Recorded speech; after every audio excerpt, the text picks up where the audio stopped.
A Theory from the Inside, Part 5, the Summary.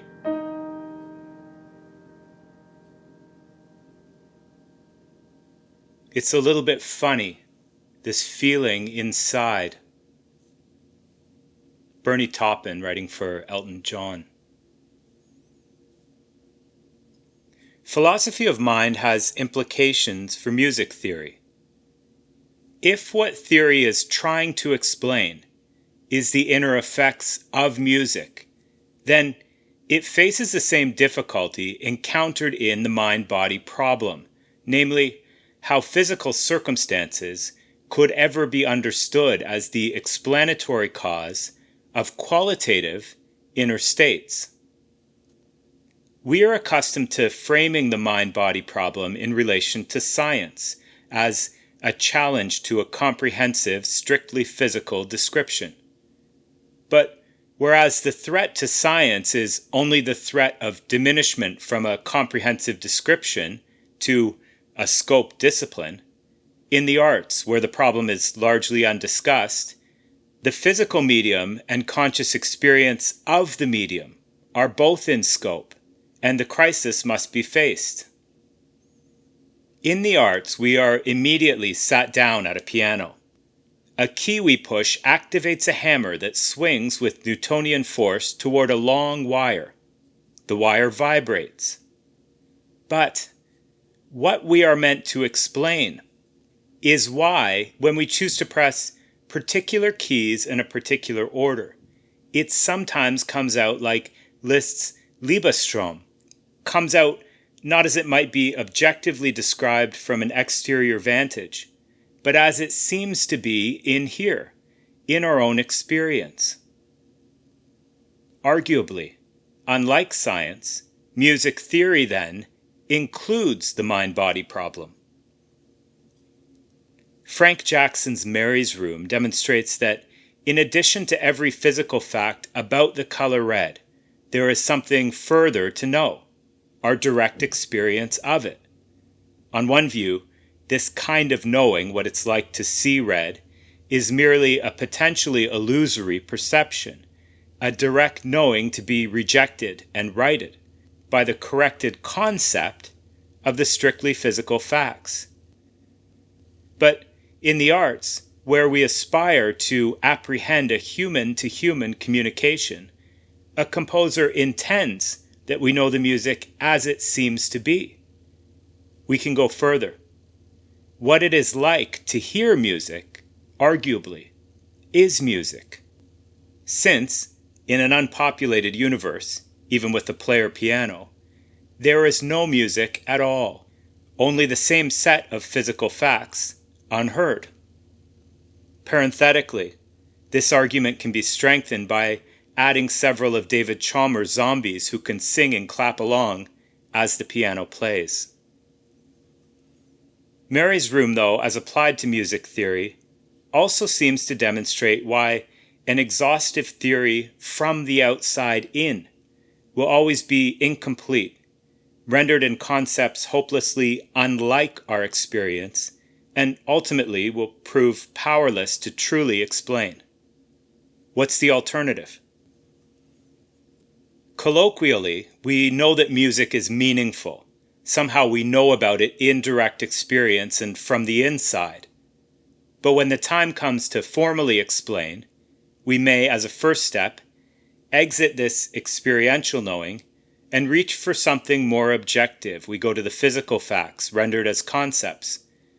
This approach, we hope, will make music make sense, make it accessible to language at least, rather than being known in a way that is only wordless and qualitative.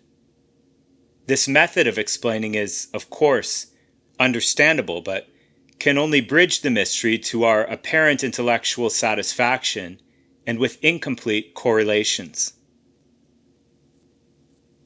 A very practical instance of the real trouble we're in shows up when songwriters are interviewed about a song they've written. If the song is presented back to them as analyzed, they may not recognize it. That's not how I did it.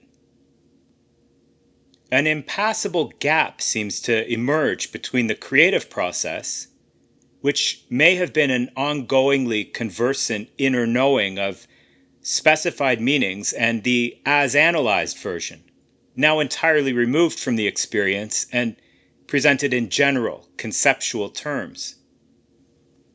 Surely this gap is but a symptom of not explicitly acknowledging the difference between fact as concept and knowledge as direct apprehension. Surely this is the mind-body problem. Parenthetically, though, there's a second issue. A strength of concepts underwriting their usefulness is their capacity to both generalize and simplify. The approach radically differs from direct knowledge, where we receive the effect of everything all at once in a fully specified particular musical circumstance. But pass on from this to a likely objection. Since concepts for music theory are used to write music, doesn't this undermine the claim that the creative process is somehow definitively interior and direct?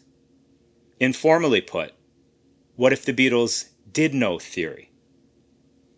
Yet whether our ideas come from haphazard improvisations or are deliberately constructed from knowledge of theory, if we play them at the piano and have a listen, they present themselves as though auditioning.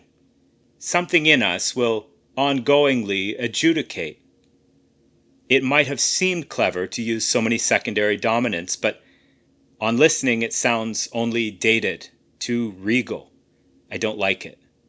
I prefer the sound of moving from the subdominant to the one, that way around the circle of fifths. But what I like better than both of those ideas is this thing I did by accident and have no theoretical justification for.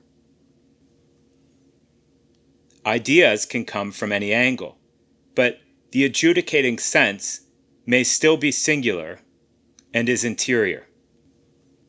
The characterization of the creative process as peculiarly inner is justified.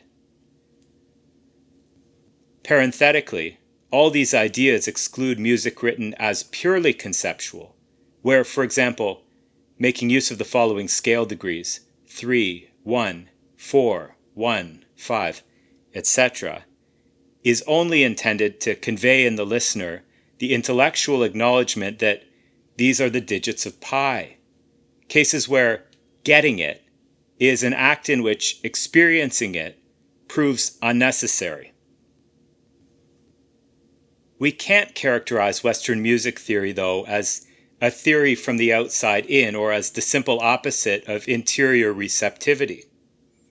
Instead, theory seems to be an attempt at a respectably academic objectivity that is really a complex mix of inner and outer knowing, sometimes correlated but often unclearly differentiated.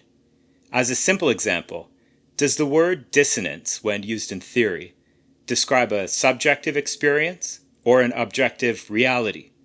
Or both, correlated? I'm not proposing an answer, but only noting that a clearly differentiated subjective-objective split is not always maintained nor discussed.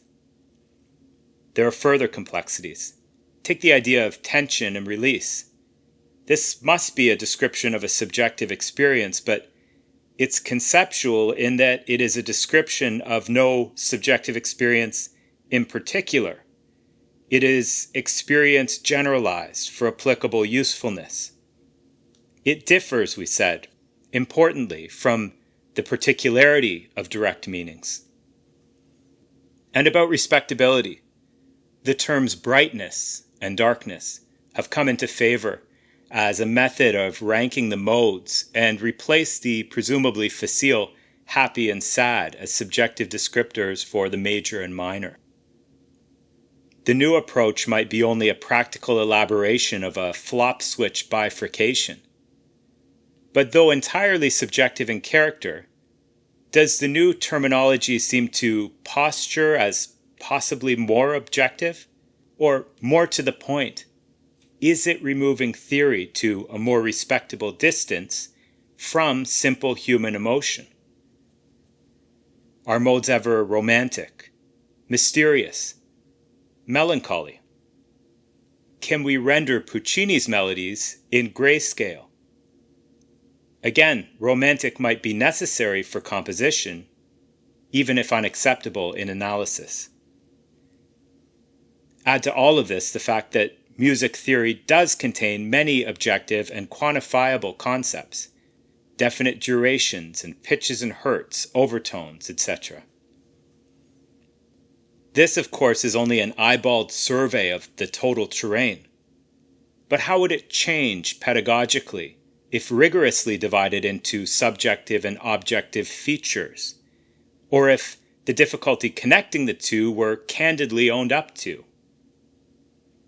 I read that Puccini, like Dickens, was not readily accepted critically. How might theory change if the evidently emotional character of music were viewed as simply necessary to the subjective side of any complete theory? Whatever Western music theory is or might be, is there any other way?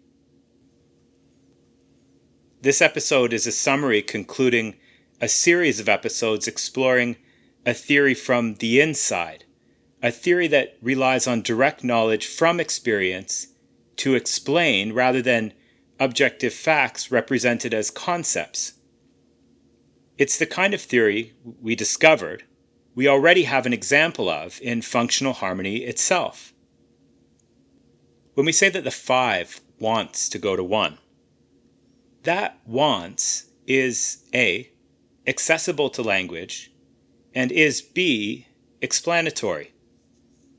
It tells us what happens next, harmonically speaking, or at least what wants to happen next, which gives meaning to whatever happens next. It does explain.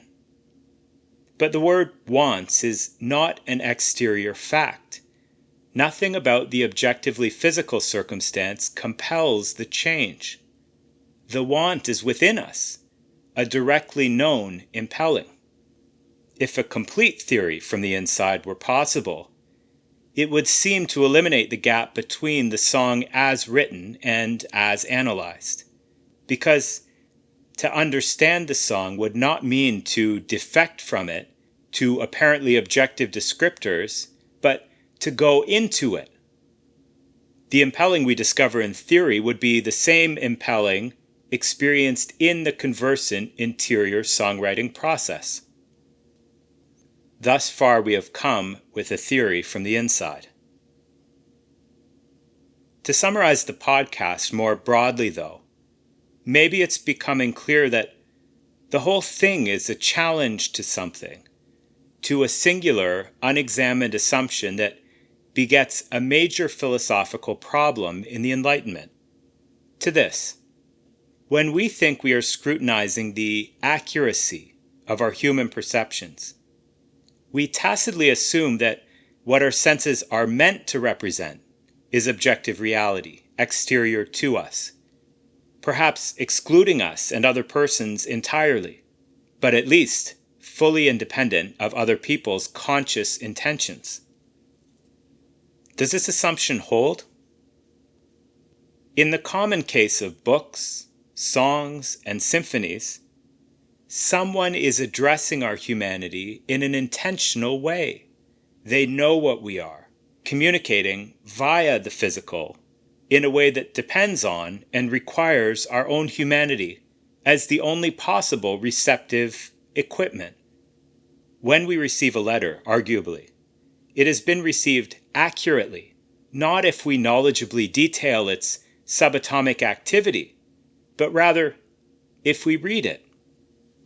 And in the case of music, back to Mary's room, additional to all of the physical facts about a symphony that we might conceptually represent, is one more thing: the music itself.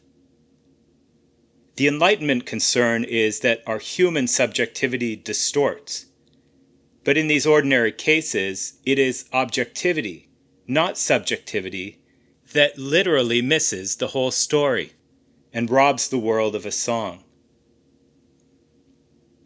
This podcast, then, is a defense of the legitimacy of our informal and ordinary human perceptions as a means of being in contact with reality, where the word reality relates us defensively to someone more so than something. It's a defense for every case where behind whatever addresses us is someone speaking human.